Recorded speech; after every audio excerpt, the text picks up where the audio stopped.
Baik, terima kasih. Bismillahirrahmanirrahim. Assalamualaikum warahmatullahi wabarakatuh. Waalaikumsalam warahmatullahi wabarakatuh. Alhamdulillahirabbil alamin. Wassalatu wassalamu ala asrafil anbiya'i wal mursalin, habibana wa nabiyyana wa sayyidana wa maulana Muhammadin sallallahu alaihi wasallam wa ala alihi wa ashabihi wa man tabi'ahum bi ihsanin ila yaumiddin. Wa ba'd. Syukur Allah Subhanahu wa taala yang telah memberikan kepada kita kenikmatan iman, Islam dan juga ihsan.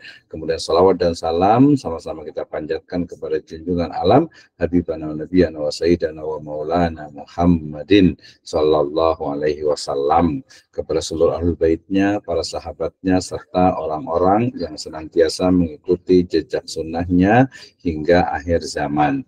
Saya ucapkan terima kasih kepada seluruh mahasiswa di program studi Magister Pendidikan Agama Islam Sekolah Tinggi Ilmu Tarbiyah Stip Sirajul Falah Bogor. Ya, hari ini saya ingin menjelaskan tentang bagaimana mekanisme dari ujian akhir semester. Ya, kita awali dengan kenapa harus ada ujian. Ya, kita pahami bahwa pembelajaran itu ya diperlukan adanya evaluasi. Ya, dalam proses pembelajaran ya itu diperlukan adanya evaluasi. Nah, evaluasi ini tentu saja banyak modelnya, banyak jenisnya gitu ya.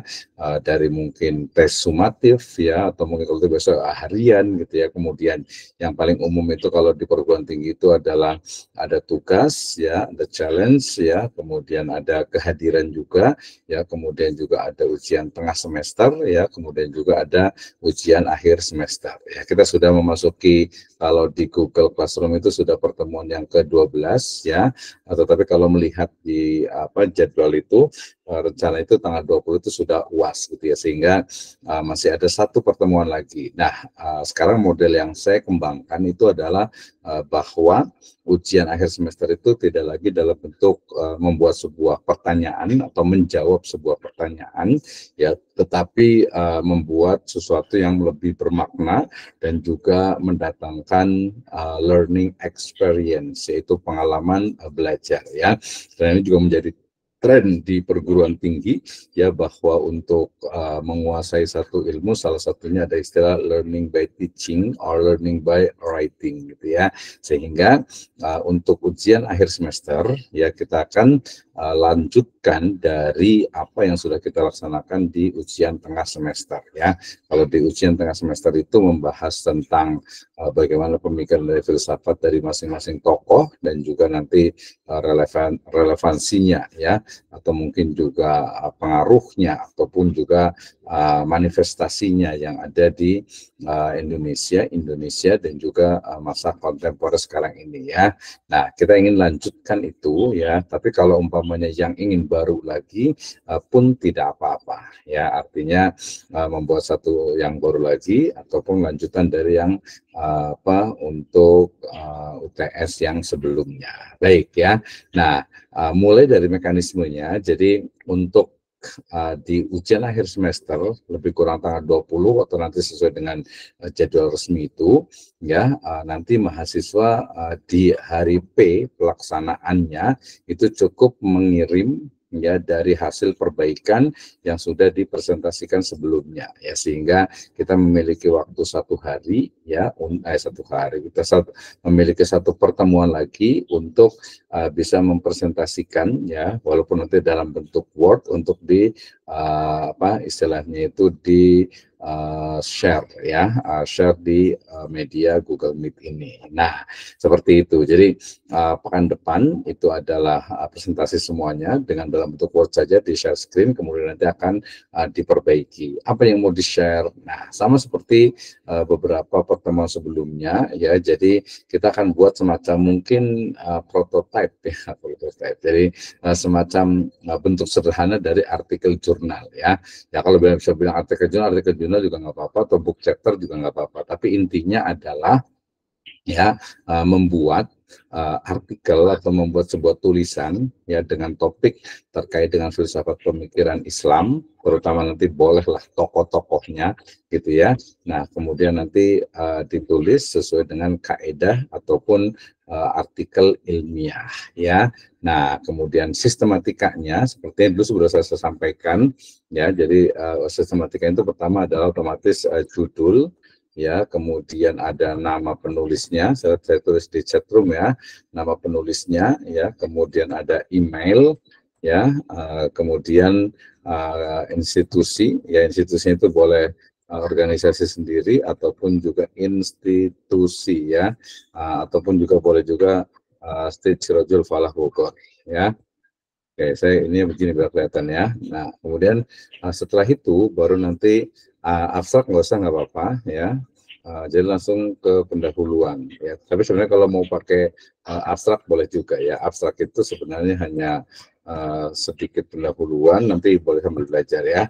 Nanti ada contohnya. Nah, kemudian setelah itu baru langsung ke pendahuluan ya. Pendahuluan ini dia sebenarnya hampir sama dengan apa ya, latar belakang masalah ya. Latar belakang. Jadi di latar belakang ini disampaikan tentang ya urgensi dari pembahasan ya, dari topik ataupun dari topik ya yang akan dibahas ya. Jadi di latar belakang itu sebenarnya menyampaikan tentang bagaimana pembahasan tentang topik yang kita pilih itu menarik dan juga penting gitu ya. Misalnya mau meneliti tentang bagaimana pemikiran filsafatnya Ibnu Khaldun ya, lebih spesifiknya filsafat pendidikan agama Islamnya Ibnu Khaldun itu seperti apa gitu ya. Nah, itu juga sangat mungkin. Itu pendahuluan. Yang kedua adalah yang kedua yaitu biografi ya. Jadi kalau yang pertama itu pendahuluan, yang kedua adalah biografi. Kalau biografi berarti biografi mulai dari lahir, kemudian nama lengkap ya, kemudian juga ada ya, nasab tadi udah ya, kemudian pendidikan ya, kemudian latar agama ya, kemudian politik, kemudian ekonomi ya, kemudian budaya, kemudian sosial dan yang lainnya.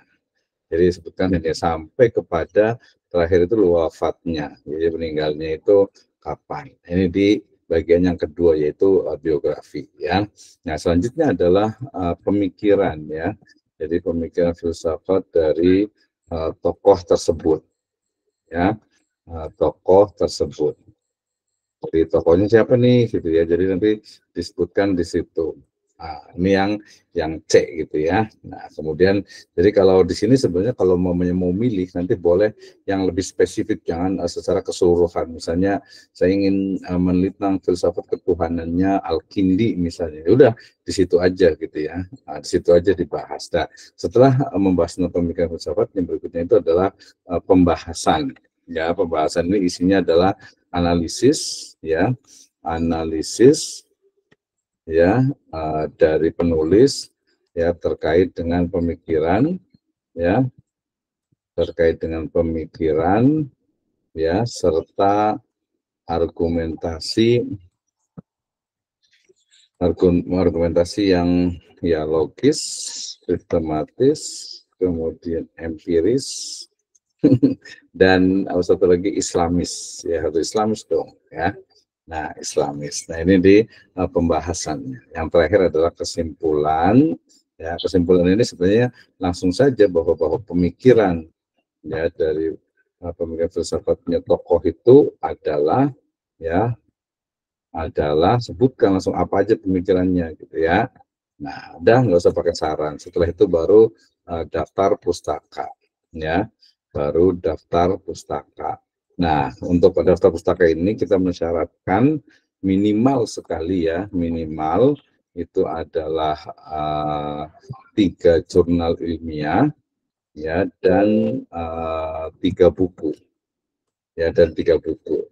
Ini minimalnya seperti itu. Jadi agak lebih ini ya, agak lebih apa istilahnya itu bisa dipertanggungjawabkan. Nanti formatnya menggunakan menggunakan body text ya, menggunakan body body note gitu ya. Jadi bukan pakai footnote ya. Kemudian jangan lupa nanti terakhir dikasih biografi penulis ya. Biografi penulis seperti yang kemarin. Ya, nah seperti itu urutan dari istilahnya itu apa? Urutan dari UAS yang akan kita lakukan. Nah, agar lebih mudah nanti masing-masing kita akan tentukan atau mungkin yang kemarin juga ya, yang kemarin juga sempat kita berikan misalnya ada gurunya misalnya, cuman memang lebih kepada cara berpikir filsafatnya itu. Tapi kalau mamanya mau yang lebih spesifik ya udah kan tokoh banyak ya. Jadi penelitiannya pun referensinya pun sangat banyak sekali ya. Nah, itu terkait dengan apa? Bagaimana mekanisme untuk UAS-nya. Jadi mulai sekarang ya ditulis ya, nanti kita akan tentukan mungkin nanti koordinator siapa nih biasanya ya, ketua kelasnya ya. Nah, kemudian kita tentukan, kemudian nanti ditulis sesuai dengan sistematika yang sudah tadi saya tuliskan ya. Setelah itu baru nanti hari 2 pekan yang akan datang itu nanti dipresentasikan dengan nanti saya kasih review, kemudian kasih tambahan dan sebagainya gitu ya. Atau mungkin ada yang sudah juga nih, kayaknya siapa ya, Bu Linda atau siapa mungkin sudah, boleh juga nanti kita presentasikan. Nah ya, itu terkait dengan UAS kita. Jadi mulai hari ini dikerjakan, ya maksimalnya berapa? Ukuran standar lah ya, pakai ukuran A4 ya, kemudian fontnya itu pakai Times New Roman ya, fontnya itu 12, spasi 1,5 ya, margin standar moderat saja 3344 misalnya gitu ya. Nah, setelah itu baru nanti dijadikan Word saja agar nanti bisa diperbaiki. Jangan lupa menggunakan body note ya. Jadi nama terakhir, koma, kemudian tahunnya ya, tahun terbit buku ataupun jurnalnya. Nah, lebih bagus lagi kalau bisa menggunakan reference manager atau pakai Mendeley ya, itu akan lebih bagus, jadi akan kelihatan.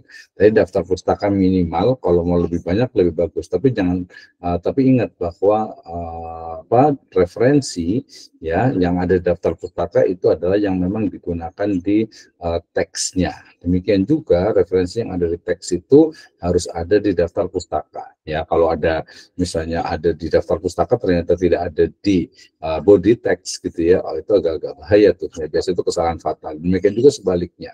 Ya, jadi ketika di tulisan di teksnya itu ada referensinya, tapi ternyata di daftar pustaka itu tidak ada, itu kadang-kadang biasanya menunjukkan indikasi itu ngopi gitu ya, plagiarism gitu ya. Nah, seperti itu ya. Nah, kemudian ada yang paling penting juga, jadi bagaimana sih sebenarnya menggunakan referensi itu ya. Jadi referensi ataupun daftar pustaka, dalil, hujah ataupun argumentasi yang menguatkan kita ataupun membantah itu adalah sebagai penguat ya, sehingga nanti mekanismenya itu adalah kita jelaskan dulu. Misalnya kita bicara tentang bagaimana di pendahuluan ya, misalnya saya mau bicara tentang filsafat pendidikan agama Islamnya Ibnu Khaldun misalnya gitu ya, maka kita akan bicara tentang apa sih, mau fokus kemananya nih, apakah fokus ke kurikulumnya atau fokus ke media pembelajarannya atau mungkin biasa jenis dari ilmunya gitu ya.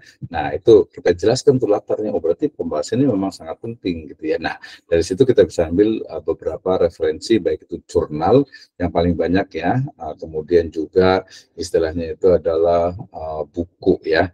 Nanti kalau kurang bukunya itu saya akan kasih ya.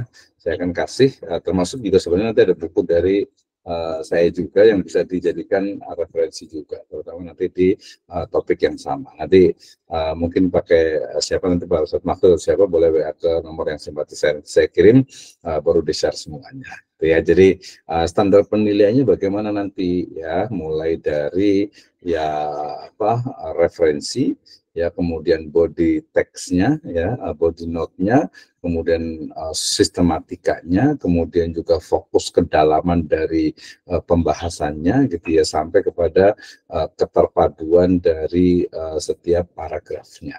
Ya, ini jadi lebih mudah ya. Jadi ini kita presentasikan pekan depan gitu ya. nggak ada waktu lagi, pokoknya harus selesai semuanya gitu ya. Perkara nanti kalau waktunya kurang dan sebagainya itu ya nanti kita atur. Pokoknya pekan depan ini karena adalah pertemuan terakhir untuk 2 pekan yang akan datang. Saya yakin kebangetan lah ya kalau 2 pekan itu belum selesai gitu ya. Jadi 2 pekan ya 14 hari saya yakin sudah selesai. Ya kalau halaman berapa? Ya kalau saya sih mensyaratkan minimal itu 10 sebenarnya ya. Kalau 8 masih oke lah ya gitu ya. Tapi urutannya kan panjang banyak gitu sehingga nanti mudah untuk dilakukan. Ya mudah untuk dilaksanakan. Baik, itu di sesi pertama kita terkait dengan mekanisme untuk ujian akhir semester kita. Nah, ada yang mau bertanya tentang UAS kita, saya persilahkan. Siapa yang mau bertanya tentang UAS kita ini? Saya rasa kemarin di UTS kan sudah ya, tinggal dilanjutkan. Silahkan. Ada yang mau bertanya tentang UAS ini? Karena nanti di sesi kedua saya akan kayak semacam ujian lisan di mana nanti saya akan bertanya, kemudian nanti siapa yang duluan menjawab dipersilahkan nanti sebagai ya mungkin semacam dari sesuai ujian lisan gitulah ya. Jadi semacam memastikan aja bahwa oh kemampuannya memang cukup bagus sehingga nanti ketika saya memberikan nilai itu ya apa istilahnya itu betul-betul sesuai dengan apa yang memang kenyataannya. Baik, ada yang mau bertanya terkait dengan UAS-nya? Silahkan. Kita mau lihat dulu siapa aja nih. Oh, Ibu Lina Helina, silahkan. Langsung open mic aja, silahkan. Bismillahirrahmanirrahim. Assalamualaikum warahmatullahi wabarakatuh, Pak Dokter. Warahmatullahi wabarakatuh. Punten baru bergabung. Enggak. Pak, untuk apa namanya? Bentar. Untuk halaman gitu Pak, ada pengaturannya nggak? Harus berapa halaman gitu Pak? Terus nanti dibuatkan PPT-nya apa gimana Pak? Ya, terima kasih ya. Jadi tadi sudah saya sebutkan sebenarnya standar itu 10 halaman dengan A4 spasi 1,5 Times New Roman font 12 gitu ya. Tapi kalau 8 ya masih bisa lah diterima gitu ya. Itu yang pertama. Kemudian yang kedua kita nggak perlu pakai PPT, jadi nanti presentasinya yang Word apa adanya di situ saja. Ya, jadi langsung di-sharekan sehingga nanti memang langsung kalau perlu dicatat diperbaiki di situ. Biasa perbaikannya itu adalah pertama dari sisi penulisan, jangan lupa menggunakan bahasa Indonesia yang baik dan benar. Misalnya jangan menggunakan kata sambung di awal kalimat. Kemudian semua istilah asing, ya bahasa asing itu di-italikan, dimiringkan. Kemudian menggunakan juga tadi kata sambung yang kalau menunjukkan waktu dan tempat itu berarti dipisah. Kalau yang tidak berarti disambung ya. Kemudian nanti keterpaduan dari bahasa, kemudian cara menuliskan body note-nya, kemudian body text-nya, kemudian juga cara menuliskan daftar pustakanya gitu sampai nanti yang lebih mendalam itu ya konten dari pembahasannya itu gitu ya, pembahasannya. Ya, jadi seperti itu. Ya, jadi tidak menggunakan PowerPoint, kemudian juga halamannya 10 paling banyak 15 ya. Nggak boleh lebih lah, kebanyakan itu 15 itu ya. 12 paling banyak ya. 8 sampai 12 halaman. Seperti itu. Ya, Ibu Lina ya. Oke, Ibu Lina mau tentang tentang apa nih kemarin? Kemarin itu Fas Cokroaminoto, Pak. Dia bagus ya dari sisi pemikiran pusat pendidikannya. Bagus nggak? Udah ngeliat belum? Itu Pak, baca dikit-dikit. Oke, tapi kayaknya menarik juga sih karena Haji Umar Said Cokroaminoto sebenarnya namanya itu ya. Ya kita lihat. Jadi lebih spesifik ya ke filsafat pendidikan agama Islam aja ya. Yes. Atur nuhun Bapak. Terima kasih. Nanti kalau sudah ada coret-coretan boleh juga diperlihatkan biar jelas juga. Oke, yang berikutnya silahkan ada yang mau bertanya tentang ini apa UAS kita mekanismenya nih. Jadi bisa dikerjakan dari sekarang atau setelah ini. Silahkan. Ya, jadi nanti saya harapkan sih kalau tulisannya bagus, kemudian nanti kita akan gabungkan ya, nanti bisa menjadi buku insya Allah yang bisa dipublikasikan. Ya, itu juga salah satu agar bisa bermanfaat untuk umat. Jadi usahakan tadi ngetik sendiri lebih bagus, atau kalau jalan tengahnya itu kita bisa ngopi dari orang lain ya, tapi minimal tadi 3 atau 4 referensi, kemudian baru kita modifikasi ya menggunakan bahasa kita ya. Nah, itu ya itu jalan sementara gitu ya. Artinya sebagai alternatif awal lah, karena mungkin aduh kayaknya nggak biasa nulis gitu ya. Jangankan yang di sini yang offline, yang online, yang offline saja gitu, itu kadang masih agak susah tuh untuk apa menulis gitu ya. Walaupun sebenarnya saya sendiri juga nggak terlalu setuju ketika hanya tulisan saja gitu ya. Tapi mungkin saat ini yang bisa diukur itu ya dengan tulisan gitu ya. Kalau dengan lisan, hari ini nih saya mau tanya-tanya nih tentang lisan tadi yang sudah materi yang sudah saya tuliskan di chat room ya. Jadi siap-siap ya yang mau nanti kita ujian. Saya sebentar ya. Saya kopikan dulu ini untuk nanti ujiannya, ujian lisan siapa yang berani nih ya. Oke, silakan sekarang kita ke Ibu Irma Yanti. Nanti boleh lihat ini bahan ujian lisan kita, boleh disiapkan nanti. Silakan Ibu Irma Yanti. Assalamualaikum warahmatullahi wabarakatuh. Assalamualaikum warahmatullahi wabarakatuh. Bismillahirrahmanirrahim. Mohon maaf nih Pak Dokter, ini kan ada daftar pustakanya minimal 3 ya untuk penulisan. Ya, 3 jurnal, 3 buku. Kalau dari web gitu, misalkan dari kita ngambil dari web gitu, dari web ini sendiri, bisa nggak Pak Dokter? Nah, sebenarnya kalau websitenya itu adalah dari Blogspot atau mungkin dari WordPress atau website yang biasa, itu sebaiknya jangan dicantumkan ya. Memang tidak boleh dicantumkan, tetapi itu bisa menjadi jembatan. Dalam artian itu ya sudah, kita ngambil beberapa dari situ, kemudian kita modifikasi, tapi jangan ngambil referensinya di situ, karena kalau referensinya dari website itu, terutama website yang ini ya, yang nggak official gitu, itu cenderung mereka juga copy paste gitu. Coba tanya Bu Rema, itu contoh website apa nih? Misalnya websitenya apa, silakan. Kan kemarin saya yang pas UTS itu kan ngambil apa untuk pendiri Gontor ya Pak Dokter ya, ngambil dari webnya Gontor gitu.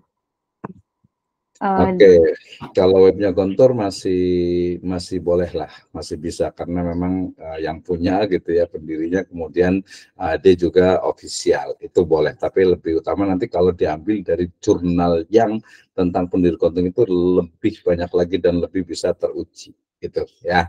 Jadi boleh sih sebenarnya kalau itu, cuman jangan data yang utama gitu ya. Misalnya tadi tentang tanggal lahirnya apa, kemudian pemikiran-pemikirannya, kalau bisa dari jurnal itu lebih bagus, atau dari buku juga lebih bagus. Tapi kalau gontor.com atau .org atau .co.id itu masih boleh. Ya, baik Pak Dokter. Terima kasih Pak Dokter. Yang samanya nggak boleh itu Wikipedia, kemudian juga Blogspot, kemudian juga WordPress, dan juga dari beberapa referensi yang apa ya, yang ya dia menunjukkan itulah apa namanya, copy gitu. Misalnya ada, mohon maaf misalnya ada kumparan.com misalnya, atau mungkin detik.com, atau mungkin majalah-majalah yang dia itu nggak ini apa, kurang bisa dipertanggungjawabkan gitu ya. Jadi itu mungkin sebenarnya referensi ini ya, third references ya, atau tersier, sekunder references. Jadi referensi yang nggak primer. Jadi kita dibiasakan untuk mengambil referensi itu secara primer. For example, sebagai contoh, kalau kita menulis tentang etimologi bahasa gitu ya, maka sebaiknya ya kita ambil dari kamus ya, Kamus Besar Bahasa Indonesia yang online, bisa tuh kalau kamus KBBI gitu ya. Kemudian juga dari misalnya Kamus Munawir, atau mungkin Al-Azhar gitu, yang paling turun misalnya Mahmud Yunus misalnya, atau mungkin juga kamus-kamus yang bahasa Indonesia, bahasa Inggris ya, mungkin website dictionary dan sebagainya, itu boleh. Jadi referensinya kalau kita bicara tentang etimologi ya berarti kamus ataupun ensiklopedi gitu ya.